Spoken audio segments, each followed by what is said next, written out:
पुण्यात्म्यांनो, श्रीमद भगवद्गीतेचे ज्ञान हा काळ देत आहे.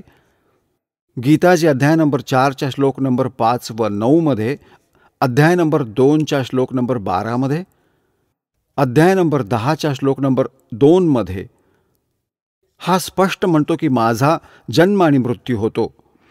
तुझा पण होतो, माझा पण होतो. तू नाही जाणत, मी जाणतो. माझे जन्म आणि कर्म अलौकिक आहेत. यामुळे सिद्ध आहे की गीता ज्ञानदाता नाशवान आहे, याचा जन्म मृत्यू होतो.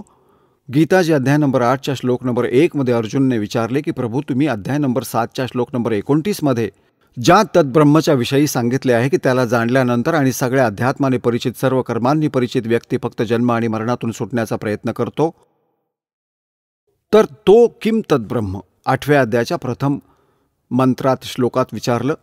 त्याचं उत्तर दिलं 8व्या अध्यायाच्या 3ऱ्या श्लोकात गीता ज्ञानदात्याने की परमाक्षर ब्रह्म आहे तो, म्हणजे तो गीता ज्ञानदात्यापेक्षा अन्य आहे.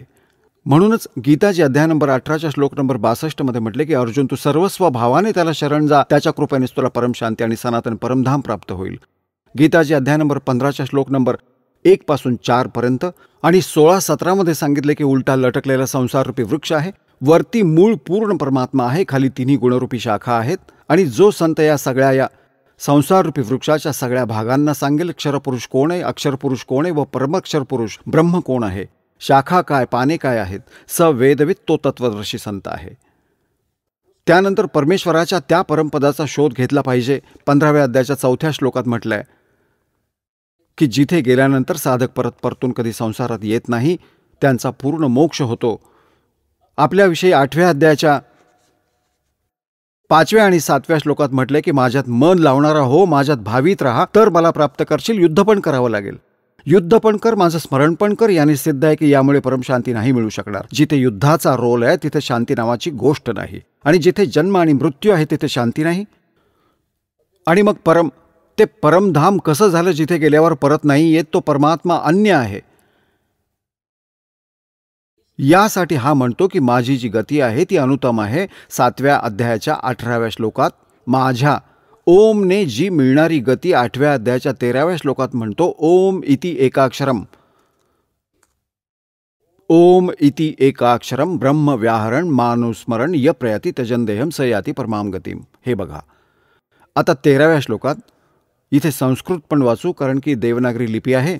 ओम इति एकाक्षरम, जसे शिवपुराणामध्ये त्याने म्हटले होते, काळ सांगत होता ब्रह्मा आणि विष्णूला की हे एक ओम, हे एक अक्षर आहे माझे, सगळे यांच्यात मिळून ओम इति एकाक्षरम ब्रह्म व्याहरण माम अनुस्मरण य प्रयाती त्यजन्देहम स याती परमाम गतीम.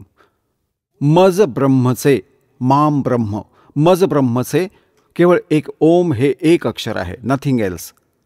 हरे कृष्ण हरे राम राधे श्याम सीताराम दाखवा कुठे आहे गीतेमध्ये? मूर्ख बनवत आहेत दुनियेला. य प्रयाती त्यजन्देहम, जे शरीर सोडून जाईपर्यंत याचा जप करतात, स याती परमाम गतीम, म्हणजे ओमने मिळणारी जी परमगती आहे ती ब्रह्मलोक आहे. आणि ब्रह्मलोकात गेलेले प्राणी पण परत येतात. हे बघा, हा 8व्या अध्यायाचा हा 16वा श्लोक आहे. हे अर्जुन, ब्रह्मलोकपर्यंत सगळे लोक पुनरावर्तीमध्ये आहेत. ब्रह्मलोकपर्यंत सगळे लोक पुनरावर्तीमध्ये आहेत. हे बघा, पुनरावर्तीचा अर्थ आहे ज्यांना प्राप्त होऊन मागे परत संसारामध्ये यायला लागेल, म्हणजे पूर्ण मोक्ष नाही झाला. आणि इथे यांनी अनुवाद चुकीचा केला या 8व्या अध्यायाच्या 16व्या श्लोकाचा. हे अर्जुन ब्रह्मलोकपर्यंत ओमचा जप करणारा ब्रह्मचा साधक आहे, ब्रह्मलोकात जातो. ब्रह्मलोकपर्यंत सगळे लोक पुनरावर्तीमध्ये आहेत, तिथे गेल्यावर पण परत येतात पुण्य क्षीण झाल्यानंतर. इथे यांनी अनुवाद केला, हे कुंतीपुत्र मला प्राप्त केल्यानंतर पुनर्जन्म नाही होत. जर हे खरे आहे तर मग हे काय होईल?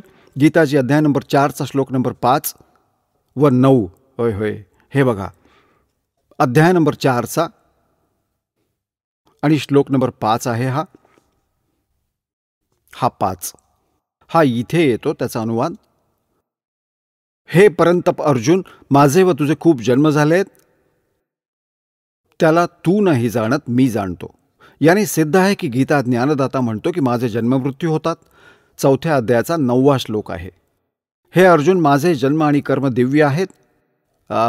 निर्मळ आणि अलौकिक आहेत, दिव्य आहेत, अलौकिक आहेत. आता 2ऱ्या अध्यायाच्या 12व्या श्लोकात हा अध्याय नंबर 2चा आणि श्लोक नंबर 12. ना तर असे आहे की मी कोणत्याही काळात नव्हतो आणि नाही अथवा तू नव्हतास आणि हे राजा लोक नव्हते, आणि असे पण नाहीये की याच्या पुढे आपण सगळे नाही राहणार. आपण ऐकत होता जगद्गुरु तत्वदर्शी संत रामपालजी महाराज यांचे मंगल प्रवचन, ज्यांच्या शुभ आशीर्वादाने संपूर्ण विश्वामध्ये 500 पेक्षा जास्त नामदीक्षा केंद्र आहेत, जिथे निशुल्क नामदीक्षा दिली जाते. निशुल्क नामदीक्षा प्राप्त करण्यासाठी आणि अधिक माहितीसाठी संपर्क करा 7030303951 7030303952. अद्वितीय आध्यात्मिक ज्ञान वाचण्यासाठी, पाहण्यासाठी आणि ऐकण्यासाठी संत रामपालजी महाराज ॲप अवश्य डाउनलोड करा किंवा आमची वेबसाईट www.jagadgururampalji.org वर विजिट करा. आम्हाला सोशल मीडियावर फॉलो करा. सर्व पवित्र धर्मांच्या पवित्र शास्त्रांवर आधारित प्रमाणित अनमोल पुस्तक ज्ञानगंगा किंवा जगण्याचा मार्ग यापैकी कोणतेही एक पुस्तक निशुल्क मागवण्यासाठी आपण आम्हाला आपले पूर्ण नाव, पूर्ण पत्ता, पिनकोड आणि फोन नंबरसह लिहून 7030303951 किंवा 7030303952 या नंबरवर SMS करू शकता किंवा 7030303950 या नंबरवर व्हॉट्सअप देखील करू शकता.